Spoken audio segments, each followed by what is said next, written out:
Hi భవానీలు, అందరికీ నవరాత్రి రెండో రోజు శుభాకాంక్షలండి.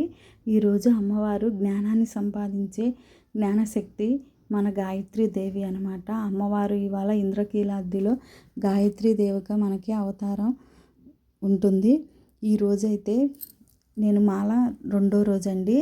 ఈరోజు అమ్మవారికి గాయత్రీదేవి కదా, నేను మాలలో ఉన్నప్పుడు అమ్మవారికి పూజ ఎలా చేసుకుంటానో మీకైతే చూపించబోతున్నానండి. పొద్దున్నే అయితే లేచి ఇంట్లో అంటే చీపురు పట్టుకుంటారా మీరు అని అంటే, మనం స్నానం చేసే ముందు చీపురు పట్టుకోవచ్చు. అమ్మవారి పీఠం ఉన్న దగ్గర ఆ గదిలో మాత్రం ఒక క్లాత్ తీసుకుని మొత్తం తుడుచుకొచ్చినట్టు తుడుచుకురావాలి, కానీ చీపురు పెట్టి ఊడకూడదండి. కానీ చీపురు పట్టుకోకూడదు అంటారు. కానీ మన ఇళ్ళల్లో పనులన్నీ జరగాలి కదా, మనం స్నానం చేసే ముందు చీపురు పట్టుకుని ఇల్లు ఊడ్చి తడిగుడ్డ పెట్టుకుని స్నానం చేసేయచ్చు. ఇంకా చీపురు పట్టుకుని మనం ఇంకే పని చేయకూడదు, పూజకి సంబంధించినవి చేయకూడదు అనమాట. మరి ఇంట్లో ఉండి ఆడవాళ్ళు అన్ని పనులు చేసుకోవాలి కాబట్టి, ఇంకా మాల వేసుకున్న మన పనులు మనం కంటిన్యూ చేయాలి కాబట్టి అవన్నీ తప్పదండి, చేయొచ్చు అనమాట. కాకపోతే చీపురు పట్టుకున్నాక దేవుడికి సంబంధించినవి ఏమీ చేయకూడదు, స్నానం చేయాలి. నేనైతే ఇంకా స్నానం చేసి వచ్చి గడపలను అయితే పూజించుకుంటున్నానండి. ఈ 9 నవరాత్రులు ఖచ్చితంగా గడపకు పసుపు రాసి ముందు గడపను మనం పూజించుకుని ఆ లక్ష్మీదేవిని ఆహ్వానించాలండి. ఎప్పుడు మన ఇల్లు వాకిళ్ళు అనేవి చక్కగా పచ్చగా కలకలలాడుతూ ఉంటేనే ఆ అమ్మవారు ఎంతో ఇష్టపడి మన ఇంట్లోనే ఉంటుందంట. ఎప్పుడైతే మన ఇవన్నీ ఆచరించమో, ముఖ్యంగా మాల వేసుకున్నప్పుడు ఇవి ఖచ్చితంగా ఆచరించాలండి. గడపకైతే ముందు బొట్లు పెట్టుకుని పూజించుకోవాలన్నమాట.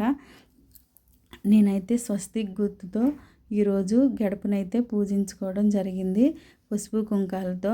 ఇంకొక విన్నపం అండి, చాలామందికి సందేహం అయితే ఉంటుంది కదా, మనం ఏ రోజు నైవేద్యాలు చెప్పినట్టు ఈరోజు ఈ ప్రసాదం, ఈ అవతారం అయితే ఈ ప్రసాదం అని చెప్పేసి అందరూ అంటున్నారు కదా. ఖచ్చితంగా ఇదే ప్రసాదం మనం చెయ్యాలా అన్నది ఏమీ లేదండి. మనకి ఎలా వీలుంటే అలా అమ్మవారు ఏ ప్రసాదమైనా చేయొచ్చు అనమాట. కాకపోతే ఇంద్రకీలాద్రిలో మనకి ఈరోజు ఈ ప్రసాదం పెడతారు అమ్మవారికి అని చెప్పేసి మనకు చెప్పడం జరిగింది. దాని ప్రకారమే చేయాలా అన్నది ఏమీ లేదు. ఏది పెట్టినా అమ్మవారికి మనం భక్తితో స్వీకరించిద్దని, మన ఇంట్లో మనకి ఏది వీలుగా ఉంటే అది అమ్మవారికి నైవేద్యంగా పెట్టి పూజించుకోవచ్చు. ఏమీ లేని పక్షంలో ఏదో ఒక పండు అయితే పెట్టి అమ్మవారికి మనం పూజించుకోవచ్చండి. అంతేకాని వాళ్ళు చెప్పారు వీళ్ళు చెప్పారని చెప్పి ఇదే ప్రసాదం చేయాలని లేదు. ఎలా వీలుంటే అలా ఏ రోజు ఏది మీరు చేయాలనుకుంటే మీకు ఎలా వీలుగా ఇది చేస్తే మనకి ఈ తొందరగా అయిపోద్ది అమ్మవారికి అని అనుకుంటారో అది చక్కగా చేసుకుని అమ్మవారికి పెట్టుకోండి.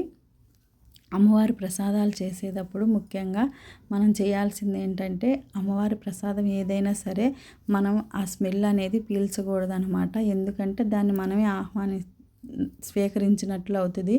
అందుకని చెప్పేసి మన ముక్కుకు అనేది క్లాత్ పెట్టుకుని అమ్మవారి నైవేద్యమైన, మహానైవేద్యమైన అన్నం కూర కూడా పెడతాం కదా మాలేసుకున్నప్పుడైనా, మామూలు 9 నవరాత్రులు చేసేవాళ్ళైనా మహానైవేద్యం కూడా పెడతారు కదా. అలాంటప్పుడు మీరు ముక్కుకి క్లాత్ అడ్డం పెట్టుకోండి. ఈరోజు నేను గాయత్రీదేవికి మామూలుగా గారెలు అయితే వేసుకున్నానండి. అల్లపు గారెలు అంటారు కదా, అల్లపు గారెలు ఎలా వేస్తారంటే, మనం అల్లం గారెలు అంటే అల్లం తరిగి అందులో వేసి అల్లం గారెలు వేయడం కాదండి. ముందుగా అయితే నేను పప్పు తీసుకుని దాన్ని శుభ్రంగా కడుక్కున్న, పొట్టున్న ఏం పర్వాలేదండి, మనకు మంచిదే కాబట్టి 4 పచ్చిమిరపకాయలు, కొద్దిగా అల్లం ముక్క తీసుకుని వాటిని మిక్సీ చేసుకోవాలన్నమాట. అట్లా సన్నగా తరిగి అల్లం ముక్కలు వేయకూడదు. మిక్సీ చేసుకుని మెత్తగా పేస్ట్ చేసుకుని మనం గ్రైండ్ చేసుకున్న గారెపిండిలో ఇది కాస్త కరివేపాకు అలాగే జీలకర్ర వేసి బాగా కలుపుకోవాలన్నమాట. కలుపుకుని ఇప్పుడు నిదానంగా చేత్తోనే వేయటానికి గారె అనేది ట్రై చేయండి. ఇట్లా పేపర్ మీద చేతిలో కాకుండా డైరెక్ట్గా చేతిలోనే అని వేయడానికి ట్రై చేయండి. ఈరోజు అమ్మవారికి నేను ప్రసాదంగా ఈ గారెలు అయితే అమ్మవారికి నైవేద్యంగా పెడుతున్నాను. నేను పొద్దున పూటే ప్రసాదం పెడతాను. 2 పూటల ప్రసాదం పెడతారా అంటే కాదండి, నేను పొద్దున పూటే ప్రసాదం పెడతానన్నమాట. సాయంత్రం పూట ఏదో ఒక పండు పెట్టుకుని అమ్మవారికి దీపారాధన చేసి ధూపం వేసి అలా దండం పెట్టుకుని ముగిస్తాను. ఇంకా ప్రసాదం అయితే రెడీ అయిపోయింది కదా. ఖచ్చితంగా కాళ్ళకి పసుపు అనేది మనం ఈ 11 రోజులు మరవకూడదండి. మాలేసుకున్న వాళ్ళంటే కంపల్సరీ వాళ్ళు ఎప్పుడైనా రాసుకుంటారు. మిగతా వాళ్ళు కూడా కంపల్సరీ అనేది మరవకూడదనమాట. మా చిన్న భవానీ కూడా స్నానం చేసి వచ్చి మడిగట్టుకుని కూర్చున్నాడనమాట. మా చిన్న భవానీకి కాస్త షర్ట్ లేకుండా కూర్చోవాలంటే సిగ్గుగా ఉందన్నమాట. ఫస్ట్ టైం కదా. అమ్మవారిని చూడండి యాప తోరణాలతో మా దుర్గాదేవిని ఎంత బాగా అలంకరించుకున్నాను నేను. మన చేతుల్లోనే ఉండేదండి. ఇదే వేపాకు మనం కొన్నది కాదు, ఖర్చు చేసేది కాదు. యాపాకు తీసుకొచ్చి అమ్మవారికి నేను తోరణంగా కట్టుకున్నానమాట. ఆ అమ్మవారు పూజ చేసినంతసేపు నాకు ఏదో తెలియని ఆనందం నాలో కలుగుతుందండి. నాకు ఇంత భాగ్యాన్ని కలిగించింది, ఆ మాల నాకు ధరించేటట్టు చేసింది అని. అలాగే మా చిన్న భవానీతో కూడా దీపారాజన అయితే చేయించుకున్నాను. ఇప్పుడు మనం ఆచమనం చేసుకోవాలి కదా. సంకల్పం చెప్పుకుని ఆచమనం చేయండి. పూజ అనేది కంప్లీట్ మొదలు పెట్టకూడదండి. మనం సంకల్పం చెప్పుకోవాలి. తర్వాత ఆచమనం చేసుకుని అప్పుడు ముందుగా అయితే గణపతిని పూజించాలన్నమాట. ఏ పూజకైనా సరే గణపతిని పూజించుకోవాలి. అప్పుడే మనకి ఏ విఘ్నాలు లేకుండా అంత సాఫీగా జరగాలి తండ్రి అని ఆ వినాయకుడిని అయితే ముందుగా ప్రార్థించాలండి. నేను ఇంకా శుక్లాం వరదరం విష్ణు శశివర్ణం చతుర్భుజం అనుకుని ఫస్ట్, ఇంకా ఆ తర్వాత గణేషుని అష్టోత్తరం ఉంటుంది కదా, గణేష్ అష్టోత్తరంతో నేను అష్టోత్తరం చదువుతుంటే మా చిన్న భవానీ ఏమో పువ్వులు పెడుతున్నాడు అనమాట. గణేష్ దగ్గర వినాయకుడు అంటానులేండి. మళ్ళీ అక్కడ ఉంది కదా, కనిపించట్లేదు అనుకుంటున్నారేమో. దుర్గాదేవి బొమ్మ దగ్గరే చిన్న వినాయకుడు బొమ్మ ఉందన్నమాట.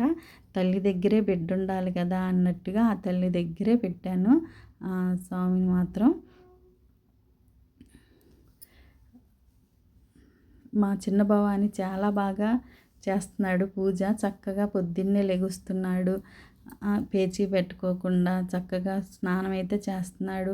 అన్ని నియమాలు చక్కగా పాటిస్తున్నాడండి. అసలు నాకు చాలా సంతోషంగా ఉందన్నమాట. అంటే చిన్నపిల్లోడు కదా చేస్తాడా లేదా అనుకున్నా, కానీ చక్కగా పాటిస్తున్నాడు.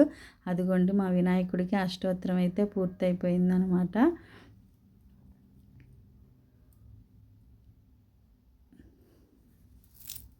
ఇప్పుడు దుర్గాదేవికి పసుపు కుంకుమతో అభిషేకం చేసుకుంటున్నానండి. ముందు నీళ్ళతో అభిషేకం చేశానన్నమాట. అసలు ఆ తల్లికి ఆ అభిషేకం చూస్తుంటే అది నేను మీతో పాటే చూస్తాను కదా, చెప్తుంటే నా ఒళ్ళంతా ఇట్లా నెక్కబొరిచినట్టు అవుతుంది అంటారు కదా. ఇంకా ఏదో తెలియని ఆందోళనలే కలిగిపోయిందనమాట. ఆ అమ్మ నా ఇంట్లోనే ఉందండి. నాకు అది ఉన్నట్లుగా అనిపిస్తుంది. అసలు అది చెప్పలేమన్నమాట ఆ భావన అనేది. అమ్మవారి కుంకుమతో పసుపుతో అమ్మవారిని పూజిస్తుంటే అసలు ఒళ్ళంతా నాకు చూస్తుంటేనే ఆ ఒళ్ళంతా ఎంతో జలతరిచ్చింది అంటారు కదా, ఆ టైప్లో ఉందన్నమాట.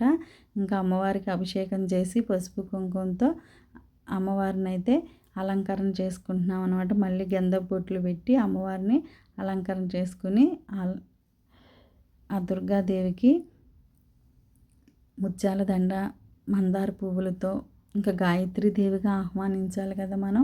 ఈరోజు గాయత్రీదేవి అవతారం కాబట్టి ఇంకా నేను ఆ గాయత్రీదేవి అష్టోత్తరం అయితే చదువుకుంటా.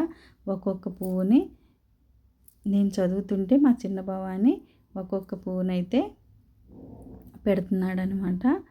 అయ్యో నాకు మామూలుగా వచ్చేస్తుంది అనమాట. ఆ భవాని పెడుతుంది.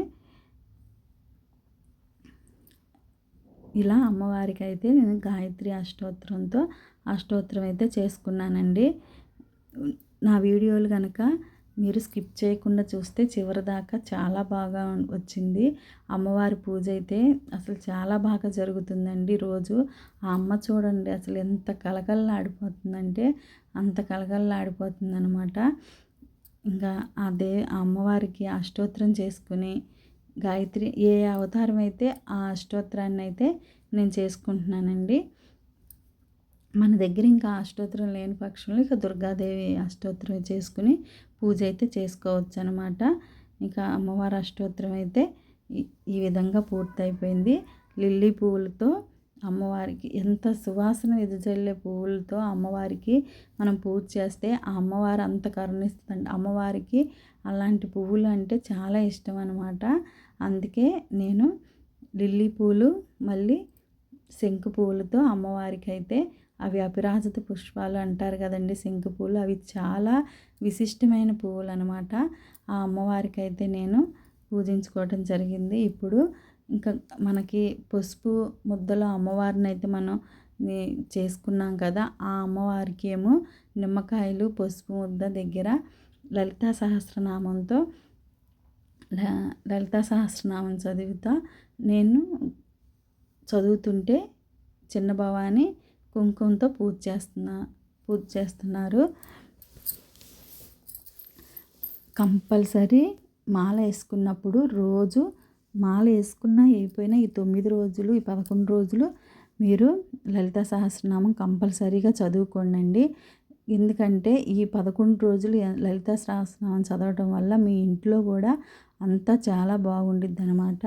ఖచ్చితంగా లలితా సహస్రనామం చదువుకోండి. వీలైనంత వరకు ఒక్కసారైనా రోజుకి చదువుకోండి. నేనైతే లలితా సహస్రనామం చదువుతానే అమ్మవారికి కుంకుమార్చనతో పూజ అయితే చేస్తానన్నమాట. నేను చదువుతుంటే ఇక చిన్న భవాని కుంకుమతో పూజ చేస్తున్నారు. ఆ ఎరుపు రంగులో ఆ కుంకుమ పూజ ఎంతో అందంగా కనిపిస్తుంది కదండి. ఎట్లయినా దుర్గాదేవి ఆదిపరాశక్తేనండి. ఆమె అంత పవర్ఫుల్ అమ్మవారు ఇంకా లేదన్నట్టు. ఎందుకంటే అందరి స్వరూపం ఆమె. ఇంకా ఏ దేవతని ఏమని చెప్తామండి, అందరి దేవతల్లో రూపమే ఆ దుర్గాదేవి. ఇంకా అలాంటప్పుడు మనం ఆ అమ్మవారిని ఏమని పిలవాలి, ఎలా పెట్టి పిలుస్తాము? ఇంకా ఆదిపరాశక్తి అనాలా, లేకపోతే ముల్లోకాలకి అధిపతి ఆ అమ్మవారు. ఇంకా మనం ఆమెని ఎన్ని రకాలుగా పూజిస్తే ఆ అమ్మవారు మనకి ఎన్ని కరుణ కలిగిస్తుంది అన్నట్లు అనిపిస్తుంది అనమాట. ఇంకా అమ్మవారికి అయితే కుంకుమ పూజ అంతా పూర్తి చేసుకుని ఇంకా అమ్మవారికి నేను ఇవాళ అల్లపు గారెలు అయితే నైవేద్యంగా చేసుకున్నాను కదా, ఆ గారెల్ని నైవేద్యంగా పెట్టుకున్నానండి. అలాగే తాంబూలం కూడా సమర్పించుకున్నాను. ఇప్పుడు అమ్మవారికి నివేదన చేయాలి కదా, అమ్మవారికి నైవేద్యాన్ని నివేదన అయితే చేశాను. అలాగే ధూపం సాంబ్రాణి అనేది కంపల్సరీ వేసుకోవాలండి. ఇప్పుడు కొబ్బరికాయ అయితే కొంచెం మాట ఎందుకో తడబడినట్టు వస్తుంది. కొబ్బరికాయ కొట్టి కొబ్బరికాయ కూడా అమ్మవారికి నైవేద్యంగా నివేదన చేశాను అనమాట. నేను చెప్తున్నాను కదా, అమ్మకి సాంబ్రాణి అంటే చాలా ఇష్టం. ప్రతిరోజు ఇంట్లో సాంబ్రాణి అయితే వేసుకోండి కంపల్సరీగా. సాంబ్రాణి ధూపం అంటే చాలా ఇష్టం అనమాట. మీరు ఎంత ధూపం వేస్తే ఆ అమ్మకి అంత ఇష్టం అనమాట. అమ్మవారికి ధూపం కూడా వేసుకున్నాను అనమాట. ఇంకా చివరిగా అమ్మవారికి పూజ అంతా కంప్లీట్ చేసుకుని హారతి ఇచ్చి అలాగే మేము కూడా హారతి అద్దుకుని మెల్లో మాలలకు కూడా హారతి అద్దేసి ఈరోజు పూర్తయితే ఇంత విజయవంతంగా పూర్తి చేసుకున్నామండి. ఫస్ట్ రోజు అయితే కాస్త టైం బట్టి హడావిడి అయింది, కానీ రెండో రోజు చక్కగా ప్రశాంతంగా పూజ అయితే కంప్లీట్ అయిపోయిందనమాట. ఆ హారతి జ్వాల చూడండి ఎంత బాగా వెలుగుతుందో. జై దుర్గా భవాని, జై జై దుర్గా భవాని. అమ్మ కనకదుర్గమ్మ అందరినీ ఎల్లవేళ్ళ కాపాడు తల్లి. మేము ఏది తెలిసి తెలియక చేసిన పాపాలన్నీ క్షమించమ్మా. జై దుర్గా భవాని, జై జై దుర్గా భవాని. మీ అందరూ నా వీడియోలు తప్పకుండా చూస్తారండి, సబ్స్క్రైబ్ చేసుకుంటారని లైక్ చేసి సబ్స్క్రైబ్ చేసి కామెంట్ చేయండి. ఎలా ఉందో చెప్పండి. నా పూజా విధానం మీకు నచ్చితే లైక్ చేయండి.